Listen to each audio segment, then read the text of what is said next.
Hello dear students, hope you all are feeling fine. Yes students, today we will discuss literary devices. So students, let's start with the topic literary devices.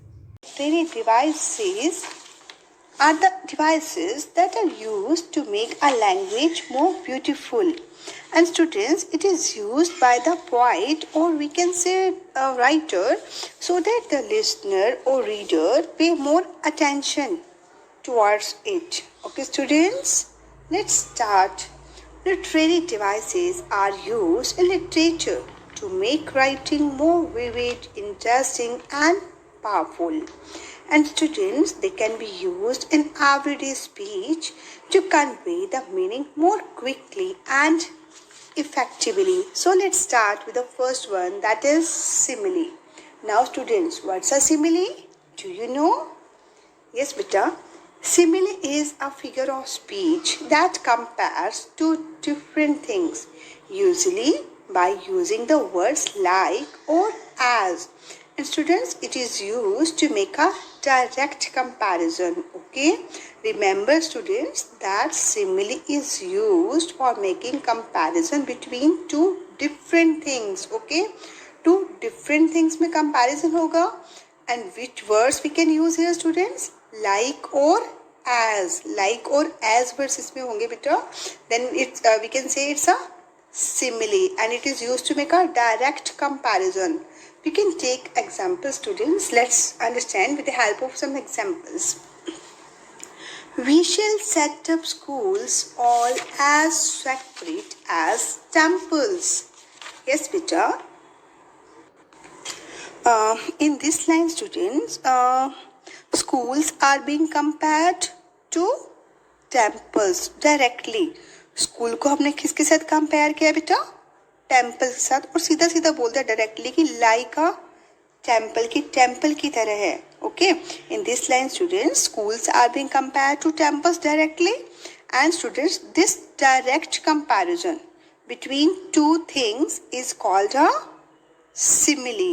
Okay, direct comparison between two things is called a simile. ये students हम बोलते हैं ना कि school हमारे मंदिर है ना, और स्कूल कैसे हैं? उतने ही सैक्रेड हैं, उतने ही पवित्र हैं जितने की टेम्पल्स हैं. हमने यहाँ बेटा स्कूल्स को कंपेयर किया किसके साथ? टेम्पल्स के साथ. और ये कैसा कंपैरिजन है बेटा? Direct comparison. और इस डायरेक्ट कंपैरिजन को हम क्या बोलते हैं students? It's a simile. Let's take another example student. The eagle was flying like a plane. Yes students, here in this sentence there is comparison between eagle and a plane. Eagle और plane में comparison कर रहे हैं बेटा. And like word is also here. So it's a simile. The snow was as thick as blanket.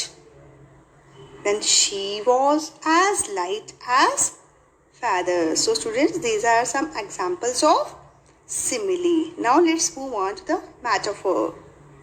A metaphor is a figure of speech that makes an implied or hidden comparison between two things without the use of as and like.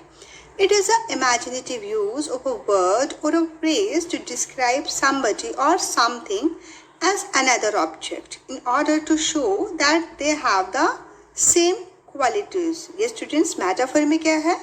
In a metaphor, there is a hidden or implied comparison. Simile में क्या था बेटा? Direct comparison था.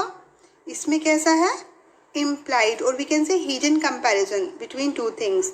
उसमें students हमने सिमिले में like और as words को यूज़ किया था, बट मेटाफर में स्टूडेंट्स एज और लाइक वर्ड्स को हम यूज़ नहीं करेंगे without the use of as and like. Okay students, and it's a imaginative use of a word और a phrase to describe somebody और समथिंग एज अनदर ऑब्जेक्ट. और we can say students कि एक metaphor में क्या होता?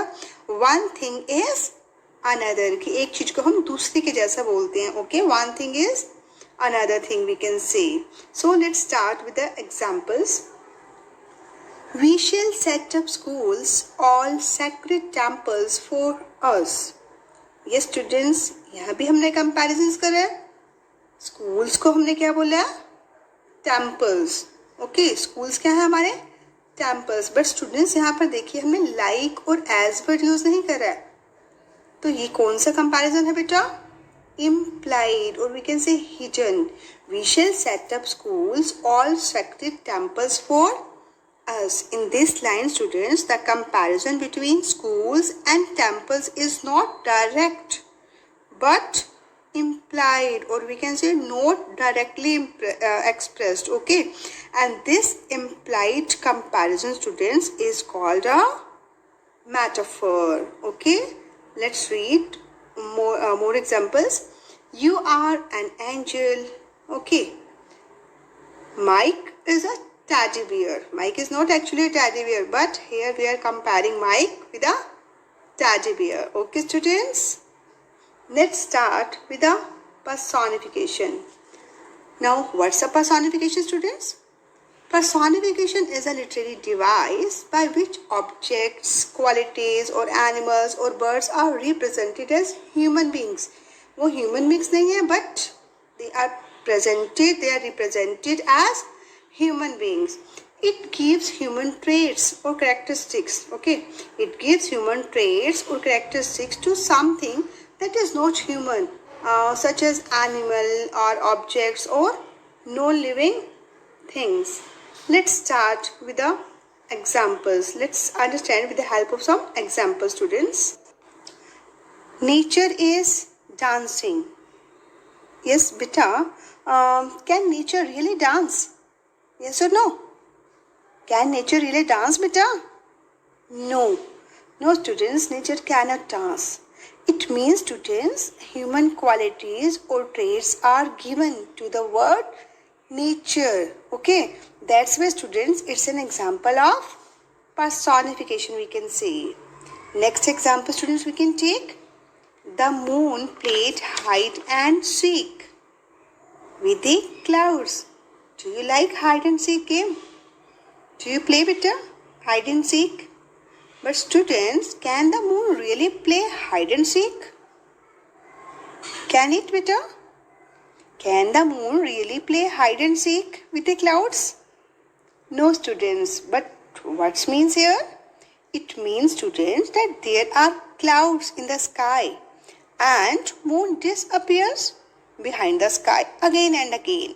So students, it's an example of personification. Okay, then my computer hates me. It's also an example of personification. Now students, do you know about alliteration? What's alliteration? Do you know? Okay, you might have heard about tongue twisters. Yes, na? So students, let's see an example of alteration that is in the form of a tongue twister. Listen it carefully. Betty bought some butter, but the butter was bitter. So Betty bought some better butter to make the bitter butter better. I'm repeating. Betty bought some butter, but the butter was bitter. So Betty bought some better butter to make the bitter butter better. So students, tongue twisters are also, we can say, examples of alteration. B की sound आ रही है ना students, B sound is there. So it has been repeated in the same line, and this B sound, we can say, it's called alliteration. Okay students. Now students, the occurrence of the same sound at the beginning of adjacent or closely connected words. Closely connected words means, students, words that are near each other, is called alteration. And the use of alteration gives a musical effect to the poem, students.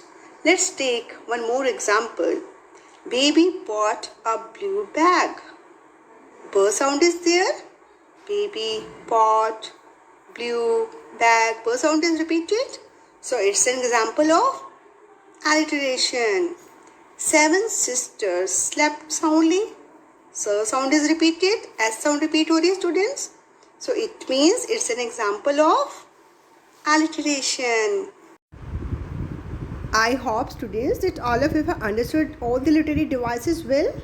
Now students, read chapter number 3 again, and then students try to find out the literary devices used in chapter number 3. It is a poem, Leisure. Okay students, that's all for today beta. Thanks and have a nice day.